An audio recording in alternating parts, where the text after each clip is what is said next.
Bismillahirrahmanirrahim. Assalamualaikum warahmatullahi wabarakatuh. Alhamdulillahirabbil alamin. Wassalatu wassalamu ala asrofil anbiya wal mursalin wa ala alihi wa sahbihi ajma'in. Asyhadu an la ilaha illallah wa asyhadu anna Muhammadan abduhu wa rasuluh. Wa ba'du. Baik para ustaz dan ustazah sekalian yang dirahmati ta'ala, kita murojaah lagi apa yang sudah saya sampaikan dari materi-materi yang dulu ya, seputar tentang iman dulu sebelum Al-Quran dan juga adab sebelum ilmu gitu.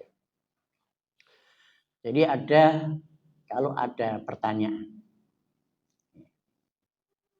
kenapa banyak anak-anak murid kita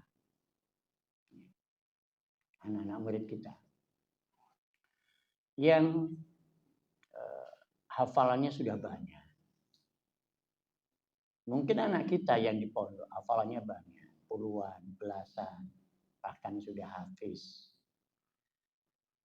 Tapi perubahan sifat wataknya masih belum signifikan. Sholat masih lambat, sholat 5 waktu. Masih suka nonton pornografi. Masih juga suka ngumpat-ngumpat, komennya juga jelek. Maksiat masih akrab dengan maksiat. Apa itu penyebabnya? Ini harus kita pahami. Penyebab tidak lain adalah karena iman yang belum tertanam.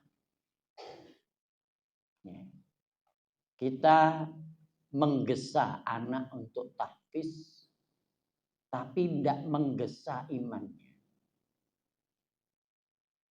Nggak menggesa bagaimana menumbuhkan iman pada anak. Tapi kita maunya anak cepat punya hafalan banyak. Ini sisi-sisi yang harus kita pahami. Dan itu adalah rata-rata. Ya. Pada umumnya orang tua dan juga lembaga ya, atau gurunya pengen punya anak hafalannya cepat banyak. Ya. Tapi kita hendak meletakkan dulu dasar yang kuat tentang iman. Ya. Padahal iman ini yang harus lebih didahulukan, diutamakan daripada Al-Quran. Ya. Ini masalah yang kita hadapi bersama. Saya sebutkan beberapa contoh kasus. Ada seorang ibu ya, beberapa bulan yang lalu itu ketemu sama saya, minta waktu. Ibu ini minta waktu khusus terkait sama anak putrinya. Anak putrinya sudah sebulan yang lalu, sebelum ibu itu ketemu sama saya, dia bilang, sebulan yang lalu anak putri saya diwisuda jadi hafizah 30 juz. Hari ini Ustaz, anak putri saya itu minggat dari rumah. Jadi waktu ketemu itu, anak saya itu minggat dari rumah. Hanya masalah HP. Karena setelah dia diwisuda, dia di rumah pegang HP terus dan nggak bisa dikendalikan. Nggak bisa dikendalikan waktunya sholat.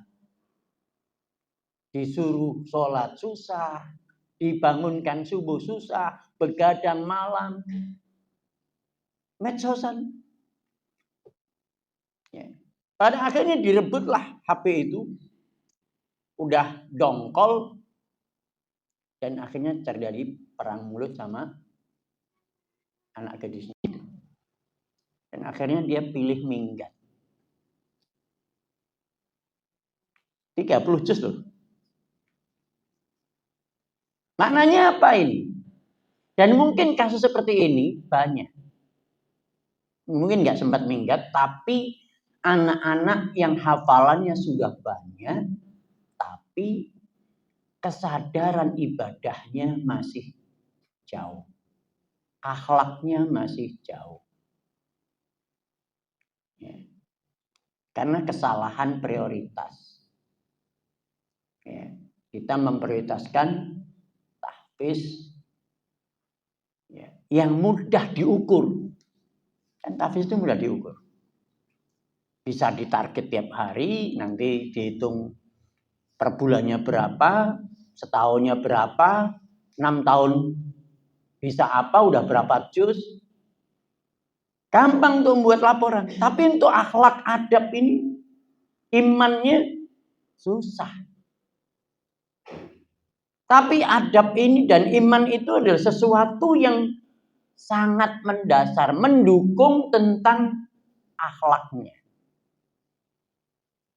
Mendukung tentang akhlak. Yang harus kita pahami, kasus-kasus di lapangan, ya, itu saya dapatkan kasus seperti itu sebenarnya sudah sejak lama. Sampai saya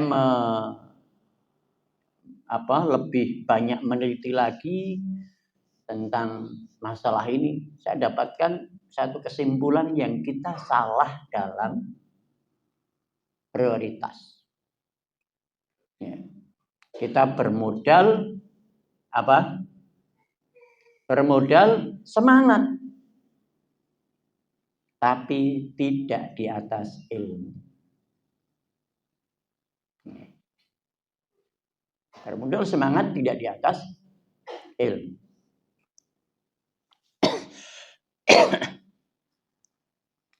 Nah, sekarang saya akan tunjukkan beberapa kaidah dalam pendidikan itu mana dulu sebenarnya. Mana dulu yang harus kita prioritaskan. Seperti Jundub bin Abdullah. Jundub bin Abdullah mengatakan, kunna ma'an Nabi sallallahu alaihi wasallam wa nahnu fityanu hazawira. Dulu kami ketika bersama Nabi, ketika kami itu masih hazawirah, fityanu hazawirah, pemuda yang tanggung, belum balik tapi menjelang balik. Kurang lebih kalau balik itu 15 tahun, berarti sebelum gitu. Kalau laki-laki, kalau perempuan mungkin ya pokoknya sebelum balik, antara 10 sampai 15-an. Ya, 11, 12, 13, 14 itu anak-anak yang tanggung. Ya. Beliau mengatakan fata'allamnal iman qabla an nata'allamal Qur'an. Kami belajar iman sebelum kami belajar Al-Quran. Ya. Kami belajar iman sebelum belajar Al-Quran. Summa nata'allamnal Quran fasdadna bihi iman. Kemudian kami belajar Al-Quran sehingga bertambahlah iman kami.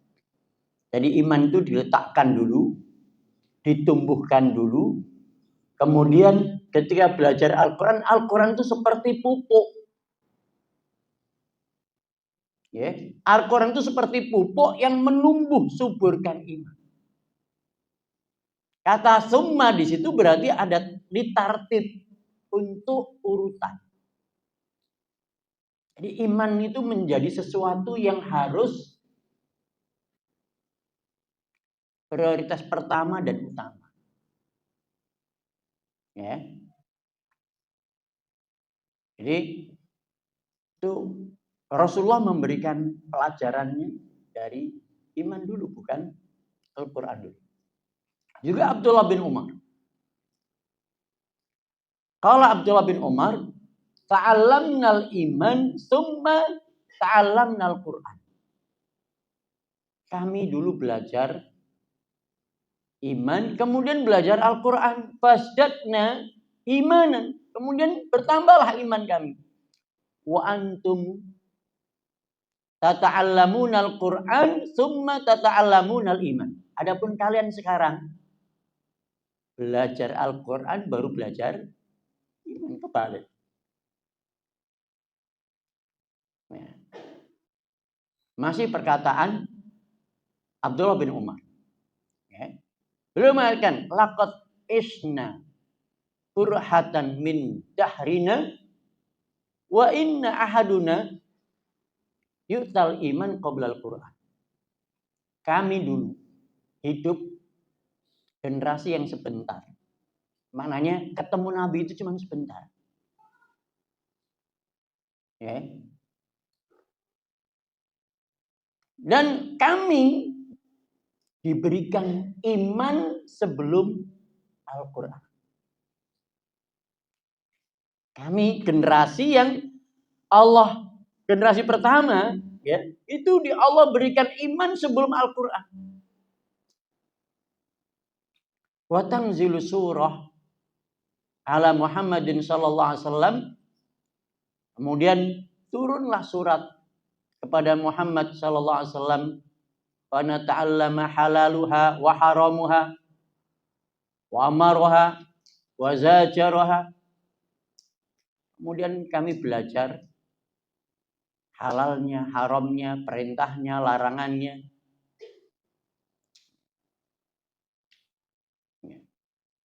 Dan kami terima perintah, larangan, halal, haram diterima.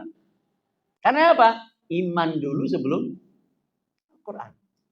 Jadi sudah siap imannya, kokoh imannya, baru turun surat-surat tentang halal, haram, perintah, larangan. Turun surat tentang Homer apa? Itu di Madinah. Ketika di Mekah belum ada itu larangan minum Homer. Belum ada larangan apa? Belum ada.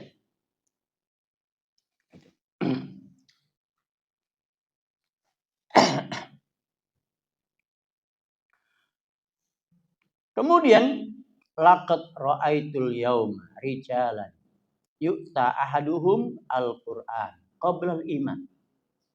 Dan sungguh sekarang aku melihat seseorang yang diberikan Al-Qur'an sebelum iman.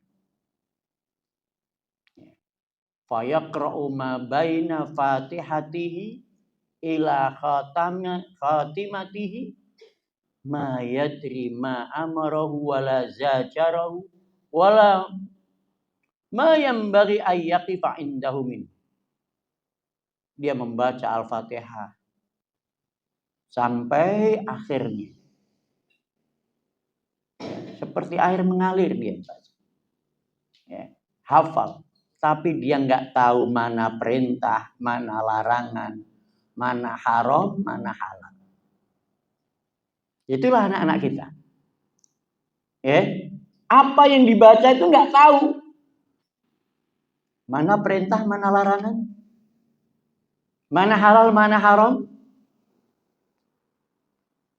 Itu yang terjadi. Itu sudah dikatakan oleh Abdullah bin Umar.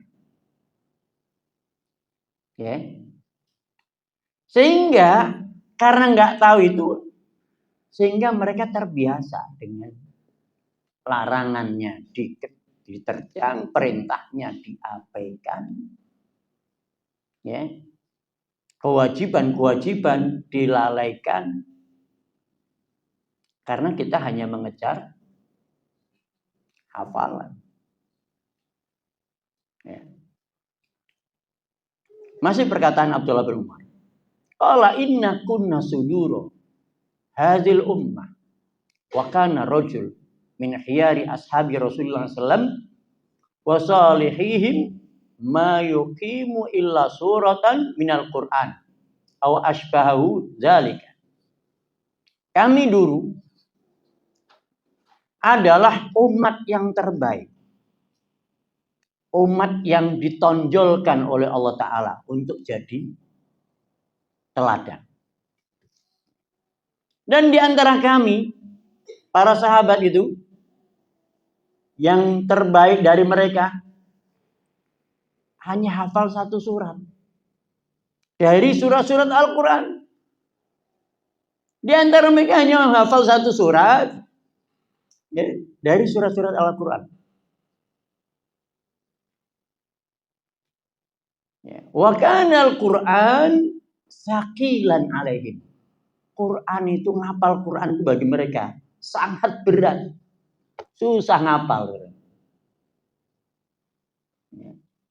Kenapa? Konsekuensinya ngapal plus ngamalkan. Itu yang berat. Ya kan? Jadi kalau dulu nggak ngamalkan dulu, nggak nambah.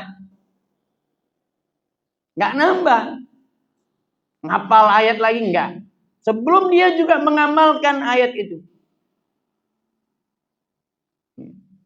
Wa kana al-Qur'an saqilan alaihim wa razaqu ilman bihi wa amalan. Tapi para sahabat itu dikasih rizki, ilmu dan amal.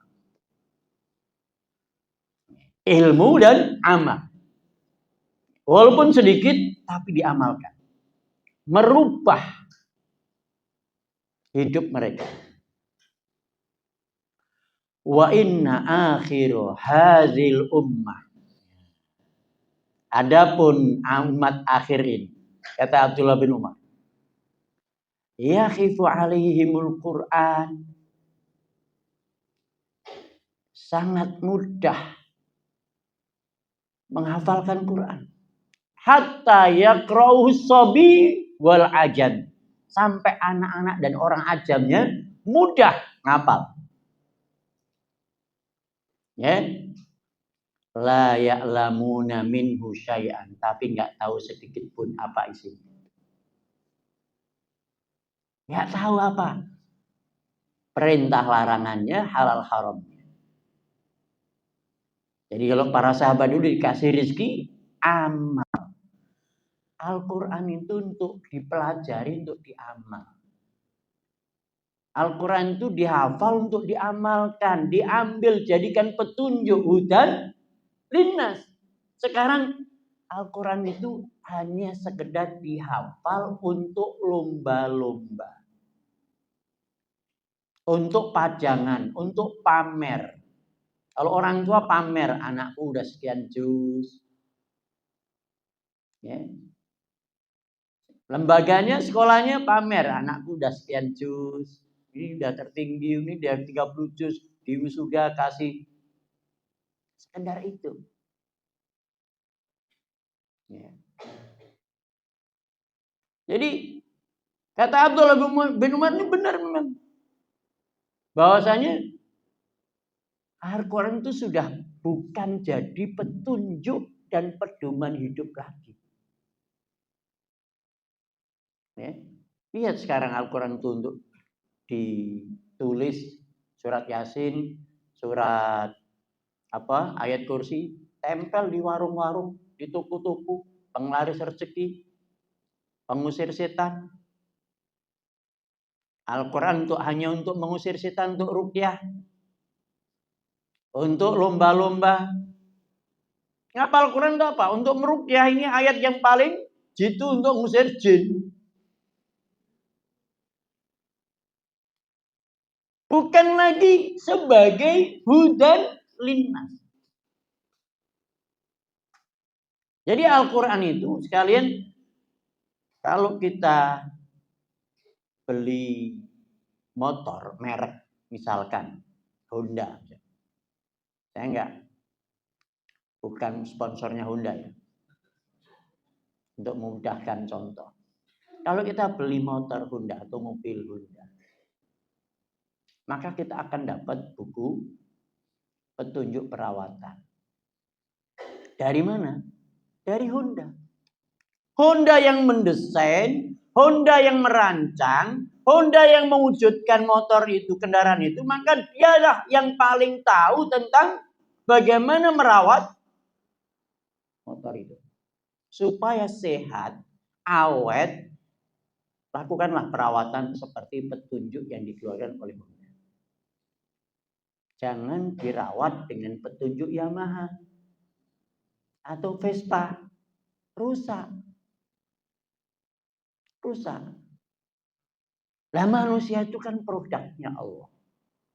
Allah yang merancang, Allah yang mendesain, Allah yang mewujudkan, menciptakan, maka Allah lah yang tahu tentang bagaimana merawat manusia agar hidup bahagia dunia akhirat. Al-Quran itu untuk pedoman hidup. Agar manusia itu bahagia dunia dan akhirat. Itu harus kembalikan ke situ. Bukan sekedar hanya kita ngajarin Quran, tahfiz untuk program unggulan untuk kita jual. Bukan itu. Kita jual program unggulan kita. Ya, supaya mencapai target. Bukan jualan program kita. Yang lebih esensial harus kita pahami bersama. Al-Quran itu jadikan pedoman hidup. Kita kalau belum bisa, kalau anak kita masih belum menganggap Al-Quran jadi pedoman hidupnya, kita masih belum berhasil. Walaupun dia sudah 30 juz. Kalau kita belum, anak kita masih belum memprioritaskan mengamalkan Al-Quran isinya daripada menghafalnya, kita belum berhasil didik anak. Al-Quran itu menjadi pedoman hidup yang untuk merubah manusia. Untuk apa? Merubah manusia yang awalnya musyrik jadi tauhid. Kufur jadi beriman. Tamak jadi qanaah. Sombong jadi tawadu. Itulah fungsinya Al-Quran. Nabi dan Rasul itu diutus untuk itu. Ya. Jadi sekarang ini Al-Quran sudah melenceng sedikit demi sedikit. Melenceng, mulai arahnya sudah beda. Muncul rumah tahfiz, muncul pondok tahfiz, tapi beda arahnya. Seolah-olah kalau anak sudah hafal, hafalannya makin banyak, makin baik akhlaknya. Enggak, ternyata. Ada pondok tahfiz, rumah tahfiz, tapi enggak ada pelajaran akidah. Coba. Enggak ada pelajaran tauhid. Hanya tahfiz saja tiap hari dari pagi sampai petang. Baru dibangun tidur sampai tidur lagi. Enggak ada pelajaran akidah, enggak ada pelajaran akhlak. Loh, anak itu ini bukan anak Arab yang langsung tahu juga isi atau paham bahasa Arabnya. Kan? Nggak paham juga. Ini orang Indonesia, kita ajam. Walaupun hafal membaca, nggak tahu.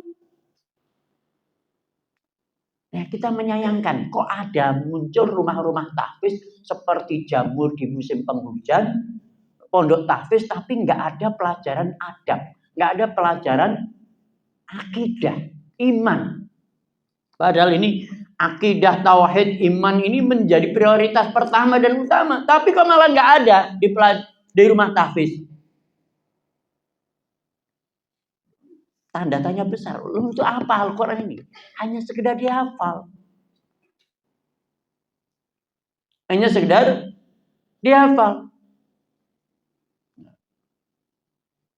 Jadi, itulah akhirnya muncul para ahli Quran. Para qurra, para hufad, tapi nggak mencerminkan isi Al-Quran. Itu yang malah melecehkan, membuat aib besar untuk Al-Quran. Ya. Kalau para penghafal itu akhlaknya, imannya nggak ada takut kepada Allah Ta'ala, itu yang akan membuat Al-Quran itu nggak punya wibawa. Lihat penghafal Quran itu, akhlaknya itu sama orang tuanya. Dia juga nggak jarang-jarang sholat tuh. Lihat itu, hafal Quran tuh. Kira-kira macam mana itu? Kalau ada orang ini lulusan pondok itu, ya, mabuk jalan terus, pacaran jalan terus, sama orang tua kurang ajar, dengar azan nggak bergerak. Nah terus gimana coba? Apa yang salah? Yang salah kita. Orang tuanya, gurunya, kita yang salah harus merubah. Prioritas kita itu Al-Quran bukan sekedar dipelajari lafadznya. Kita peduli dengan lafadznya, makhorijul hurufnya sampai bersanad. Tahfiz sampai bersanad. Tetapi kita nggak peduli dalam pembelajaran makna. Pembelajaran amal. Amalnya nggak pernah kita perhatikan. Bagaimana mengamalkan ayat-ayat itu? Kita peduli sampai pelafalan huruf per hurufnya kita peduli. Amal nggak peduli. Di mana seperti ini pendidikan kita? Nah ini koreksi bersama kita. Ya. Maka muncul kalau seperti itu, yang merasakan siapa hasilnya? Yang pertama kali tentu orang tua. Ya. Itu membuka mata mereka. Jadi kayak ibu tadi akhirnya terbuka mata. Terbukalah. Dia katakan apa yang dikatakan oleh Ustaz. Kalau di Radio Hang selalu adab itu betul. Ibu tadi bilang apa yang Ustaz katakan itu adab itu betul. Anak saya itu nggak merasakan perubahan adab pada anak saya. Jadi ya sebelum dia hafal Quran, setelah hafal Quran 30 juz, nggak ada perubahannya. Jadi terus apa coba? Apakah seperti ini orang tua yang akan dikasih mahkota? Enggak. Ya. Yang dikasih mahkota itu adalah namanya ahli Quran. Itu bukan yang 30 juz, nggak harus 30 juz.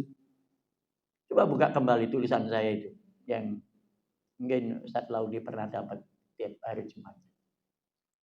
Ahli Quran itu menurut para ulama, termasuk Ibnu Qayyim, itu adalah yang syarat pertamanya adalah dia beriman dan mengamalkan isi Al-Quran. Walaupun dia nggak hafal. Walaupun dia nggak hafal. Lihat sahabat tadi kata Abdullah bin Umar, hanya 1 surat, 2 surat. Hanya 1 surat, 2 surat. Hanya sampai 1 juz. Ya? Tapi mereka diberikan rizki untuk mengamalkan, menjaga kewajiban dalam Al-Quran, menjaga halal haramnya, terjaga dari maksiat-maksiat besar, dosa-dosa besar, tertunaikan hak-haknya Allah, haknya Rasulullah, haknya orang tua. Walaupun belum nggak hafal 30 juz.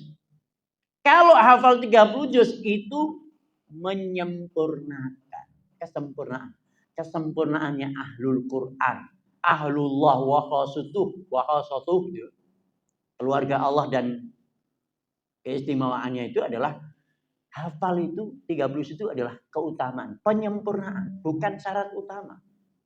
Syarat utama menjadi ahli Quran itu adalah iman dan amal.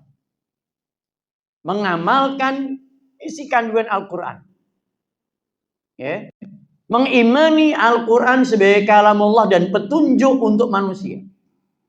Semua membenarkan apa isinya. Walaupun dia nggak hafal. Lah kita prioritasnya hafalannya yang banyak. Sementara pembelajaran maknanya enggak, atau amalnya kita enggak, atau kurang peduli.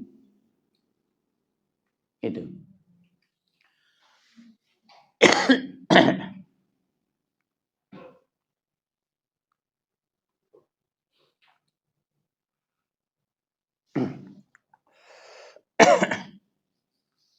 Jadi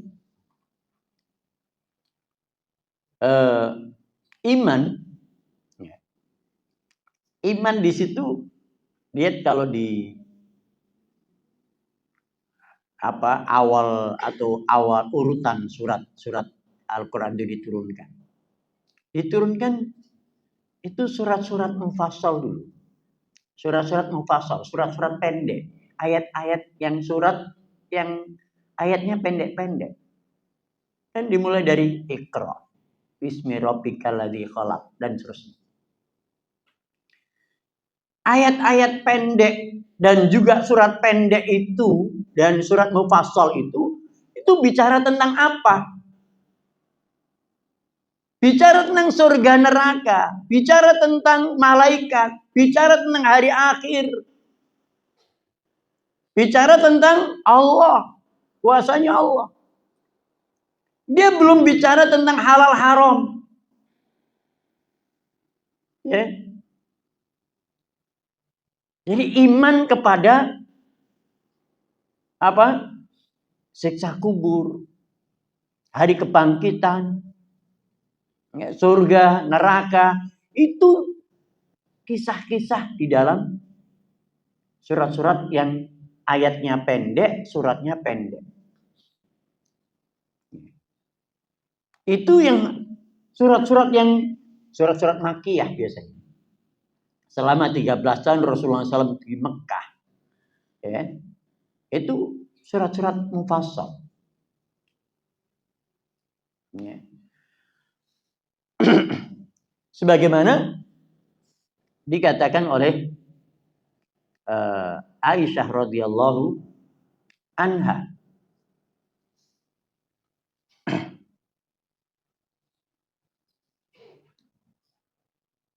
Mana tadi?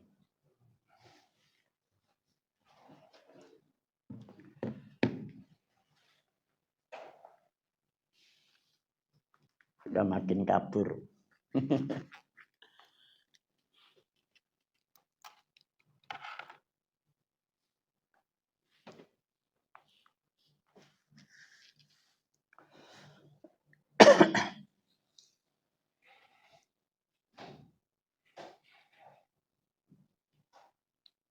Kata Aisyah. Ya. Jadi surat-surat yang diturunkan sebelum turunnya halal haram, sebelum turunnya pengharaman khamr, ya, zina dan seterusnya, itu adalah bicara tentang hari kiamat, bicara tentang surga, tentang neraka, tentang hari akhir.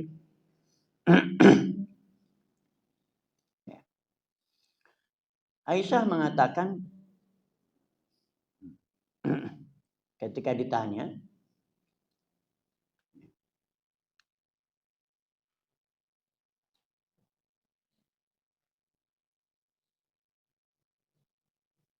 tentang bagaimana surat-surat itu turun.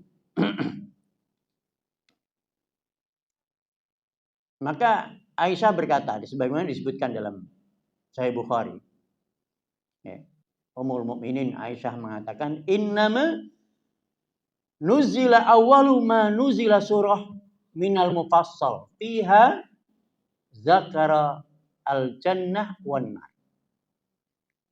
Turunnya ayat-ayat itu, surat-surat yang diturunkan itu surat-surat mufassal yang di dalamnya bicara tentang surga neraka. Hatta idza saban nasu lil Islam. Sampai ketika manusia itu kokoh keislamannya. Ya. Nazala al-halal wal haram. Maka turunlah ayat tentang halal dan haram. Walau nuzila awwalu syai'in la tashrabul khamr. Sekiranya diawali dengan surat-surat yang melarang jangan minum khamr, laqalu la nad'u syurbal khamr. Misalnya mereka manusia akan mengatakan kami enggak akan tinggalkan khamr. Ya. Walau nuzila awwalu syai'in la tazinu, laqalu la nad'u zina. Sekiranya diturunkan awal surat itu adalah jangan berzina, mereka akan mengatakan kami enggak akan tinggalkan zina. Wa innahu unzilat was-sa'atu adha wa amar. Tapi yang diturunkan adalah surat-surat tentang hari kiamat. Ya, seperti di surat Al-Qamar was-sa'atu adha wa amar. Fi Makkah ala Nabi sallallahu alaihi wasallam wa inni jariyatu ulaiba.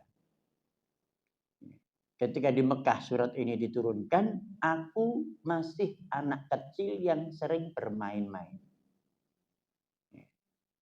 Wa ma nuzilat suratul Baqarah wan Nisa illa wa ana indah. Dan ketika diturunkan surat Al-Baqarah dan An-Nisa, aku sudah jadi istrinya Nabi sallallahu alaihi wasallam.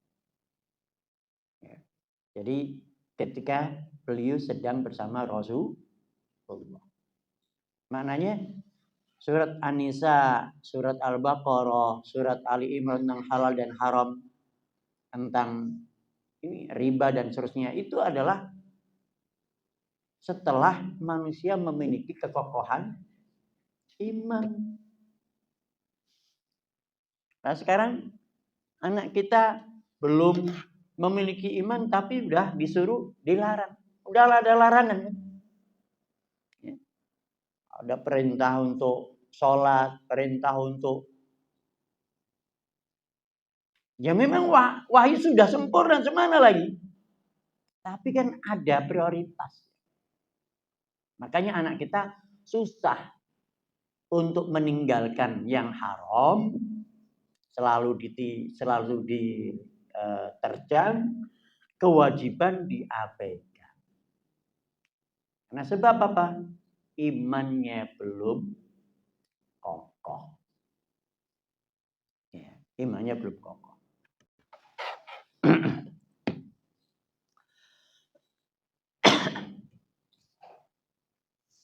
Baik.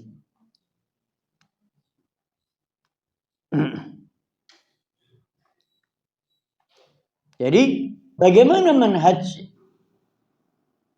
para sahabat dalam mempelajari Al-Quran? Jadi ya iman ini saya garis bawahi lagi. Sebenarnya anak-anak sebelum mereka belajar atau membaca, menulis, berhitung, calistung, Iqra, tahsin, Iqra dari Iqra 1. Sebelum itu mereka ngapain?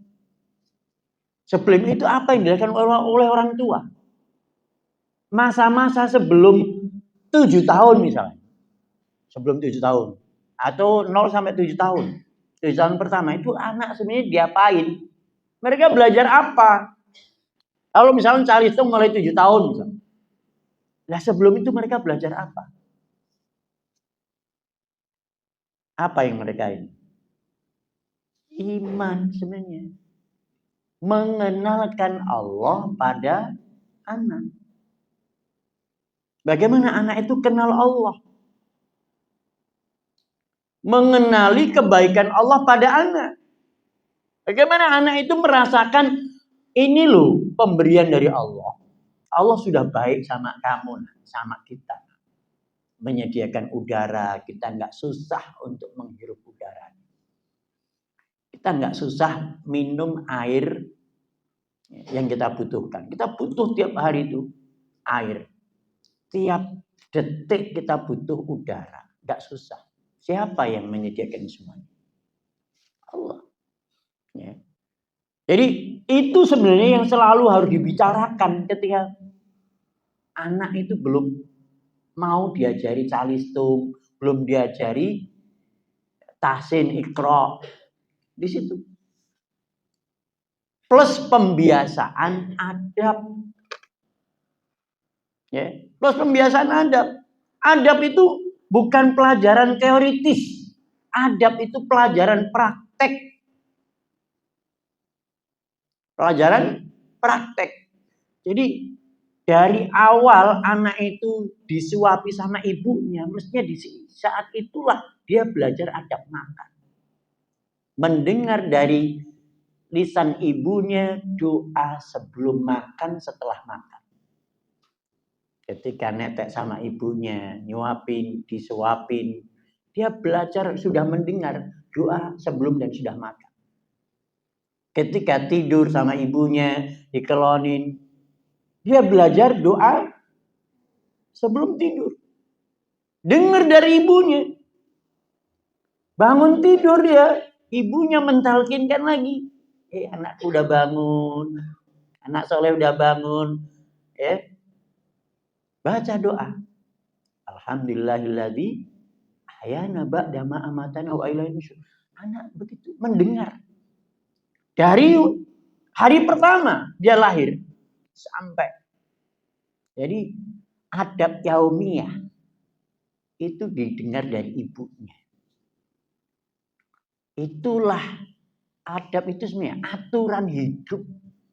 Hidup itu ada aturannya, nak. Makan ada aturannya, tidur ada aturannya. Ya. Masuk kamar mandi ada aturannya, pakai sandal ada aturannya, masuk semuanya ada aturannya. Ya. Kalau dikasih ada aturannya apa? Ucapin terima kasih. Minta tolong untuk dibuatin minum, dibuatin susu, diambilin makan, minta tolong. Itu adab. Nah itu sebelum anak masuk sekolah mestinya. Sebelum anak masuk sekolah, masuk SD, itulah usia TK. 7 tahun pertama itu fokus di situ. Ya, mengenalkan Allah pada anak, mengenalkan surga. Ya, surga itu tempat yang untuk orang-orang yang disayang sama Allah. Ya, untuk orang-orang yang taat kepada Allah. Itu jadi mereka akhirnya tumbuh untuk selalu berusaha melakukan. Pada saatnya ketika umur 7 tahun, ya, ada perintah Nabi, muru auladakum bisolati inda sab'i sinin, perintahkan anakmu untuk sholat ketika umur 7 tahun. Ini anak kita bacakan hadis ini. Nah, Rasulullah, utusan Allah. Allah yang menciptakan kita ini, yang ngasih udara dan air kepada kita ini, mengutus seorang nabi, rasul. Itu memerintahkan ini. Memerintahkan kepada abi, kepada umi, kepada ustadz, kepada ustadzah, suruh menyuruh anaknya sholat. Adabnya seorang hamba kepada Rabbnya apa? Setelah tahu Allah itu maha baik, sudah menyiapkan semua fasilitas hidup, apa adabnya seorang hamba kepada Rabbnya? Mentaatinya. Itu harus diulang-ulang sampai menjadi sebuah keyakinan. Adabnya seorang hamba itu adalah mentaati hamba, mentaati Allah. Ya, mentaati perintahnya. Meninggalkan larangannya, itulah adab. Ya. Nggak layak sebagai hamba yang selalu diberi kebaikan nikmat oleh Allah Ta'ala tapi nggak patuh. Nggak layak. Itu nggak punya adab namanya. Makanya orang kafir itu dikatakan makhluk yang biadab. Bahasa kita biadab. Bahasa Al-Quran syarrud dawa. Seburuk-buruk binatang melata. Pakai binatang melata berarti kan bahasa paling kasar. Inna syarrad dawabi indallahi alladzina kafaru fahum la yu'minun. Ya. Sesungguhnya makhluk binatang melata yang paling buruk. Binatang melata yang paling buruk. Hewan yang melata yang merangkak di bumi yang paling buruk adalah orang kafir yang enggak beriman. Enggak taat kepada Rabb-nya, enggak mau sholat. Ini biadab. Bahasa Al-Quran itu dengan bahasa yang syarrod dawa. Nah itu harus selalu diulang kepada anak. Pengulangan, jangan sampai jadi anak, jadi hamba yang biadab kepada Allah. Gak mau sholat. Jadi akhirnya anak terbentuk satu keyakinan, mindset kalau orang sekarang. Ya. Bahasanya ini saya sebagai seorang muslim, hamba Allah harus mentaati Rabbnya. Sehingga ketika umur 7 tahun ada perintah sholat, mudah sholat. Ya. Kalau ada orang tua ataupun anak yang susah untuk sholat itu karena ini tahapan ini nggak dilakukan. Susah sholat, mulailah mengenalkan Allah dulu. Mulailah mengenalkan kebaikan Allah. Jangan disuruh sholat dulu. Masih 7 tahun. Udahlah nggak apa-apa. Tapi bicaralah tentang sholat. Bicaralah tentang nikmat Allah dulu. Bicara kebaikan Allah dulu. Kepada anak. Baru nanti alurnya ke situ. Jangan langsung suruh sholat. Berat. Ya itu. Beratnya kenapa? Belum ada kok keyakinannya. Kenapa aku harus sholat? Ya, subuh-subuh, dingin, masih ngantuk berat. Kenapa aku harus bangun? Marah dia. Karena memang belum ada iman. Ya. Iman itu selama belum ada akan kesulitan kita. Sulit untuk mendidik. Sulit untuk membuat anak itu melakukan ketaatan. Sulit buat anak itu meninggalkan maksiat, susah. Selama iman itu enggak menjadi prioritas. Pendidikan itu awal dan akhirnya iman. Awal dan terus iman terus itu menjadi sesuatu yang terus diingatkan. Harus selalu dibicarakan terus tentang iman ini. Ya. Harus murojaah terus. Makanya kajian tauhid. Ada kajian tauhid di sini. Itu harus terus. Kayak murojaah terus. Ya anak ngapal Quran itu kan ngapal lafaz kan. Lafaznya. Itu murojaah terus. Ya. Ngapal lafaz-lafaz Al-Quran, makharijul hurufnya itu harus pas. Ya, panjang pendeknya, matnya harus pas juga. Itu murojaah terus. Lah, tauhidnya juga harus begitu, murojaah terus agar dia terus bisa stabil, bisa tambah iman, sehingga tambah subur imannya. Dia akhirnya mudah melakukan ketaatan, menjauhi maksiat. Ya.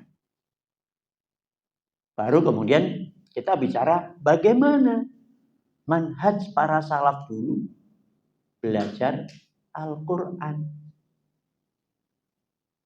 Ya, al-jawab huwa al-bad'u bil mufassal awalan. Dimulai dari surat mufassal. Ayat-ayat pendek, surat-surat pendek. Dulu. Ya. Karena ini lebih mudah dan ini juga nggak hanya cukup itu, tapi harus diterangkan secara singkat global sesuai dengan tingkat berpikirnya anak tentang surga neraka, tentang malaikat, tentang hari akhir. Ya. Jadi jangan biarkan anak itu udah hafal An-Nas tapi nggak tahu Isinya apa Anas itu? Udah hafal Al-Ikhlas tapi nggak tahu isinya Al-Ikhlas itu apa. Ini tugas kita. Itulah sebenarnya di surat An-Nas itu anak itu suruh bagaimana a'udzu birabbin nas. Suruh berlindung kepada Allah. Berlindung. Maknanya berlindung apa? Setiap kali ketakutan, berlindung kepada Allah. Takut kalau kamu takut, berlindunglah kepada Allah. Kita berikan gambaran kalau kita berlindung kepada Allah, Allah akan melindungi. Kalau Allah sudah melindungi, tidak ada satupun yang bisa menembus perlindungan penjagaan Allah. Nggak perlu takut sama jin, sama setan, sama semuanya. Yang kalau Allah sudah menjaga kita, melindungi kita, nggak perlu ada yang takutkan. Ini tauhidnya di situ. Ya. Kamu takut, ada anak takut gelap. Takut lewat kuburan. Takut.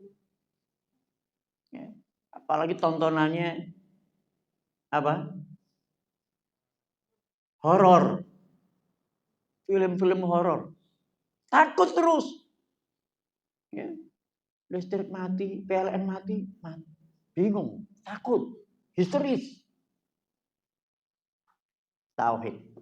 Qul a'udzu birabbin nas, qul a'udzu birabbil falaq. Al-Ikhlas, qul huwallahu ahad. Ini semuanya tauhid. Mengenalkan Allah. Allah sebagai pelindung yang maha kuat perlindungannya. Itu. Nanti ditambahin dengan surat ayat kursi. Siapa yang baca ayat kursi pada maghrib jaga sampai subuh. Baca pada subuh jaga sampai maghrib. Terus perlindungan itu ditanamkan. Kalau kamu baca ini nak, kamu dilindungi oleh Allah, dijaga sama Allah. Dijaga. Kalau Allah menjaganya nggak perlu takut lagi, nggak perlu khawatir. Lah ini tauhid semua. Jangan sampai anak kita itu hafal sudah ini, udah banyak, udah kemana-mana, ini nggak tahu. Padahal ini pelajaran tauhid. Ya, singkat, padat, dan nggak jelimet. Singkat, padat. Ya. Ini ya. Jadi awalnya adalah dimulai dari surat mufassal, surat-surat pendek. Dan pahamkan kandungannya. Pahamkan kandungannya sehingga anak pun punya keyakinan yang benar. Ya. Jadi guru tahfiz itu sekaligus guru tafsir, Masya Allah. Ya. Jadi tahfiz, ya. Urutannya apa? Urutannya itu tahsin, tahfiz, tafsir, tatbik. Saya ulangi. Tahsin. Tahsin apa? Memperbaiki bacaan. Bacaannya udah bagus, tahfiz. Ya. Udah hafal, tafsir. Terangkan cara global, singkat pendek, tapi baca dulu tafsirnya. Gitu ya. Baca dulu tafsirnya. Kemudian kita bisa meringkas secara makna, bisa menjelaskan pada anak secara ringkas, global. Enggak perlu anak itu disampaikan riwayat-riwayat. Ya. Hadisnya panjang kali lebar kali tinggi, enggak perlu. Anak cukup dari global dari kita. Ringkasan. Ya. Sekarang ini tafsir yang terjemah di web itu ada. Ada tafsir itu banyak versi tafsir. Ya, ada khusus tafsir Ibnu Katsir, ada juga. Nah, itu setelah tafsir baru tatbik. Apa tatbik? Menerapkan, mengamalkan. Amal. Jadi 4T. Tahsin, tahfiz, tafsir, tatbik.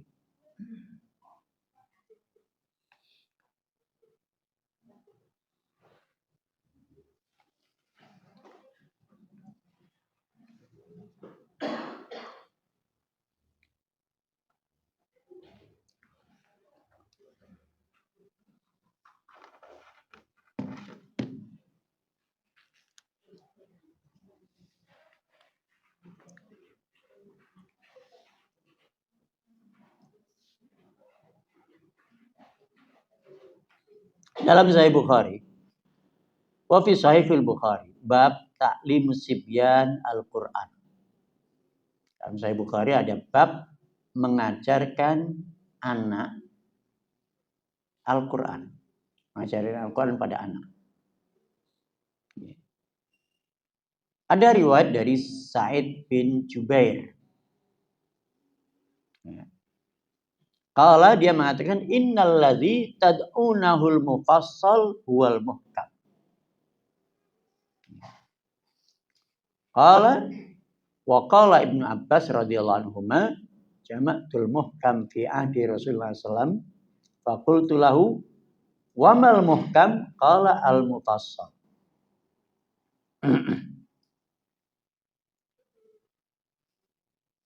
Sungguhnya surat mufassal itu adalah surat muhkam. Muhkam itu yang jelas, yaitu akidah itu jelas. Nggak ada yang mutasyabih. Ada ayat itu kan muhkam dan mutasyabih. Ya. Jadi akidah surga, neraka, tentang Allah, tentang hari kiamat, tentang azabnya, nikmatnya, itu adalah muhkam, jelas. Bagaimana ayat-ayat tentang akidah, tentang keyakinan itu mutasyabih, masih samar. Bagaimana meyakininya kalau masih samar? Ini makanya surat-surat muhkam itu adalah dia jelas, ya, bicara tentang sebuah keyakinan, ya, tentang surga, tentang neraka.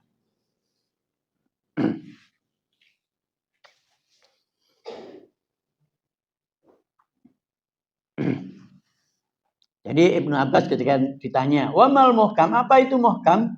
Beliau mengatakan al-mufassal.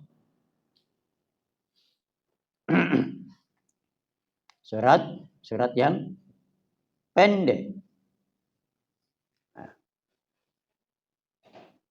Juga Abdullah bin Abbas mengatakan, "Tuwfiya Rasulullah SAW wa ana ibnu asyra sinin." Ketika Nabi wafat, aku umurnya 10 tahun. Sahabat muda. Nabi wafat, Abdullah bin Abbas baru 10 tahun. Waqad qara'tul muhkam. Aku membaca di sini biasanya hafal. Hafal al-muhkam, surat-surat yang pendek-pendek.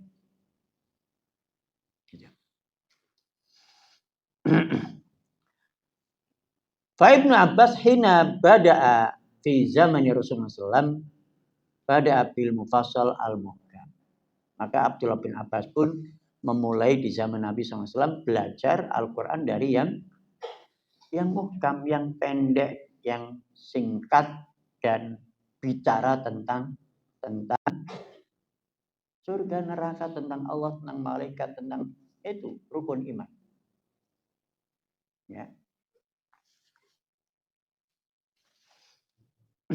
Sesungguhnya surat mufassal itu yaghrisul iman fil qalbi ka'amsalil jibal. Surat-surat itu bisa mengokohkan iman di hati manusia seperti kokohnya gunung. Ya. Seperti kokohnya gunung. Ini seperti yang dikatakan oleh Aisyah tadi, laqad nazala awwalu ma nuzila surah minal mufassal fiha zikrul jannah wan nar. Telah diturunkan awal surat-surat mufassal yang di sana menceritakan tentang surga, tentang neraka, hatta idza saban nas lil Islam nuzila al halal wal haram. Ketika manusia sudah kuat imannya, Islamnya, maka baru diturunkan surat tentang halal, haram. Haram, homernya haram, zinanya haram.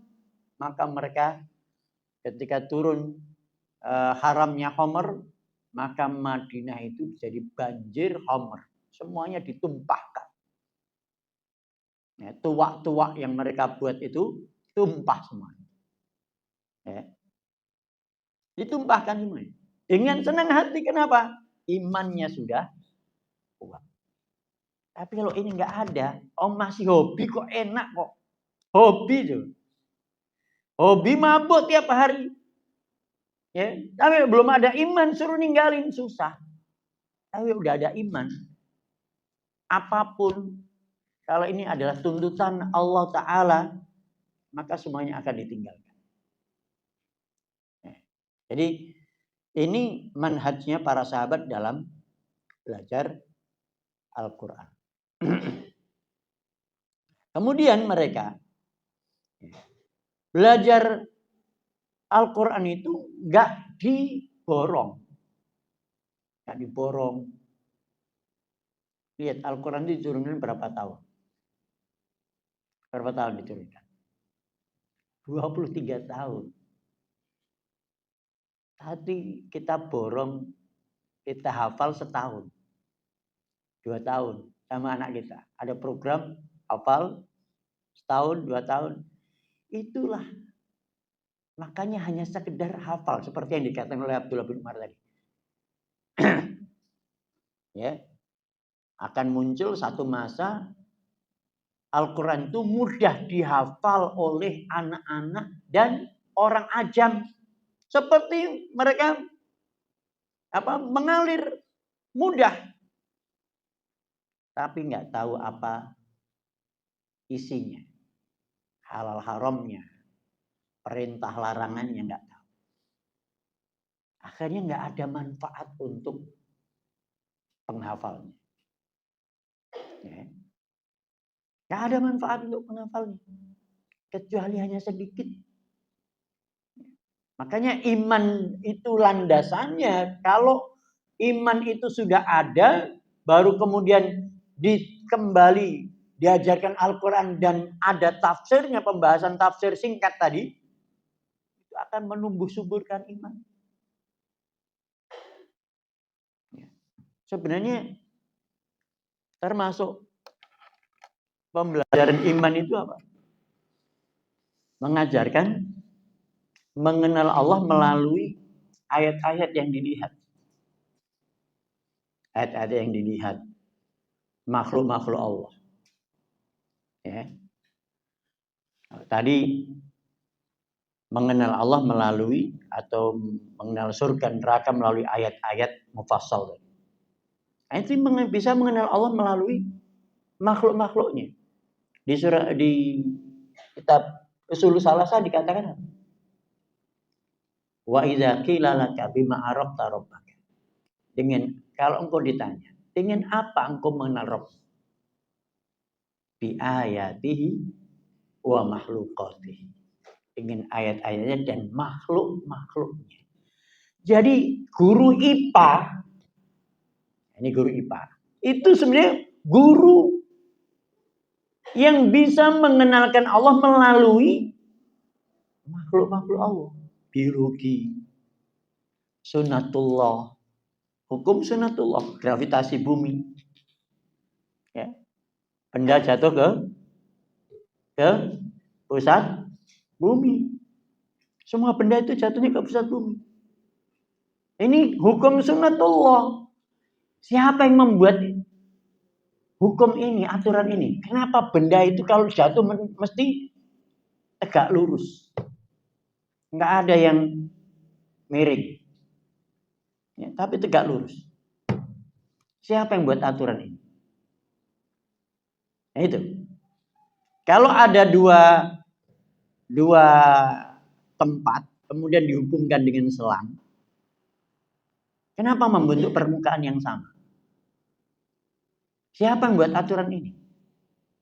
Hukum apa ini? Hukum Boyle atau Archimedes? Bukan hukum Boyle atau hukum Archimedes, tapi hukum Allah. Gitu ya. Mereka itu hanya merumuskan, menemukan, menyimpulkan. Yang buat aturan ini siapa? Itulah sunnatullah. Nah, guru IPA itu sangat punya peluang besar untuk mengenal Allah melalui rububiyatullah. Itulah perbuatan Allah dalam membuat alam semesta ini, membuat makhluknya, membuat aturan hidup. Lah, ini kesempatan sebenarnya. Mengenal Allah melalui tumbuhan, mengenal Allah melalui ikan, mengenal Allah melalui semua makhluk-makhluk Allah tadi. Ala kulli hal di sini para ustaz dan ustazah sekalian, ini pembelajaran iman. Jadi yang menanamkan iman itu bukan hanya guru akidah, tapi guru tahfiznya juga. Sekaligus mufassir gitu ya. Guru tahfiz itu dia sekaligus mengajarkan tafsir kandungannya secara singkat. Ya. Guru IPA mengenalkan Allah, kebesaran Allah kepada anak. Itu harus kembalinya, gak ada artinya kita belajar, anak kita belajar ikan, tapi gak mengagumi siapa yang menciptakan ikan. Gak ada artinya. Apa artinya? IPA itu atau biologi, fisika, kimia itu kalau gak memiliki kontribusi mengokohkan iman rububiyah. Gak ada artinya. Makanya manfaatnya itu semuanya mengerucut pada pembentukan atau penguatan akidah. Ya. Baik. Break sampai jam berapa? Ini sekarang udah habis waktunya. Baik. Nggak dibuka pertanyaan? Pertanyaan nanti. Terakhir. Ada pertanyaan? Silahkan.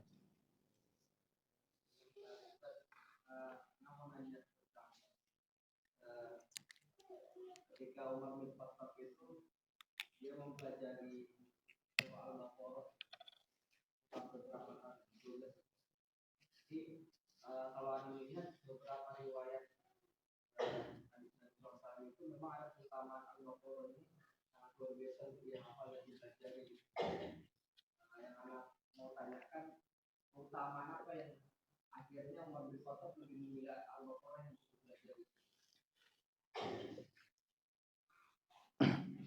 Ya. Di sebuah hadis itu Al-Baqarah dan Ali Imran itu Zahrawain. Ada dua ya, keutamaannya itu.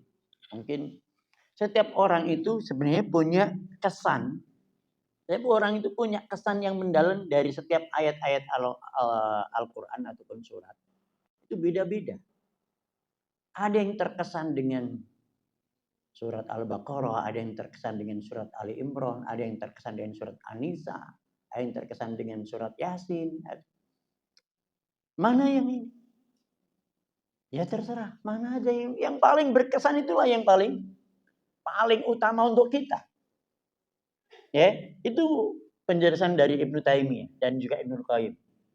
Ya. Bahwasanya surat apa yang paling atau ayat apa yang paling bagus untuk kita, yang paling berkesan untuk kamu, yang paling memberikan pelajaran untuk kita. Itu apa? Setiap orang punya kesan yang mendalam yang berbeda. Beda. Mungkin Umar bin Khattab itu yang berkesan di surat Al-Baqarah, mungkin yang lain punya surat yang lain, kesan yang lain. Ya. Jadi wallahu a'lam bishawab. Mungkin kalau di hadis Nabi itu tadi ada dua surat yang disebutkan punya keutamaan yang besar, yaitu surat Al-Baqarah dan Ali Imran. Baik. Ya, silakan satu.